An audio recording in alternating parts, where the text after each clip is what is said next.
সম্মানিত ভিউয়ার্স, আসসালামু আলাইকুম। আমি আপনাদের ফটোশপের একটি কাজ দেখাবো আজকে। আজ আমি আপনাদের দেখাবো কিভাবে স্ক্যান করার পর আমাদের ছবির যদি লেভেল এরকম কালার লেভেল যদি বেড়ে যায় সেটাকে কিভাবে আমরা কন্ট্রোল করতে পারি এবং এই ছবিটির একটা ন্যাচারাল লুক দিতে পারি। তো এর জন্য বন্ধুরা প্রথমে আমরা এই ছবিটাকে ওপেন করব ফটোশপের মাধ্যমে। এরপর কন্ট্রোল ইউ বাটনে প্রেস করব। কন্ট্রোল ইউ বাটনে প্রেস করার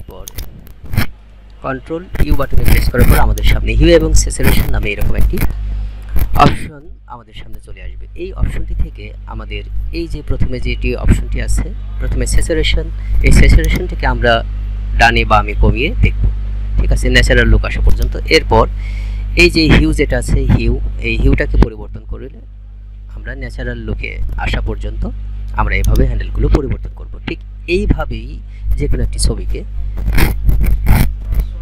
প্রফেশনাল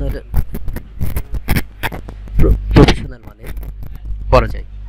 তো বন্ধুরা, এই যে হিউ অ্যান্ড স্যাচুরেশন এটির কাজ আপনারা সহজে কন্ট্রোল করার জন্য কন্ট্রোল ই বাটনে প্রেস করবেন, তাহলে আপনাদের ছবিটি ন্যাচারাল লুক দেবে। আমি কাজটি কেমন লাগলো জানিয়ে লাইক করবেন, কমেন্টস করবেন, শেয়ার করবেন এবং সেই সাথে নতুনদের শেখার সুযোগ করে দেবেন যাতে নতুনরা বেশি বেশি শিখতে পারে। ধন্যবাদ সবাইকে। আল্লাহ হাফিজ।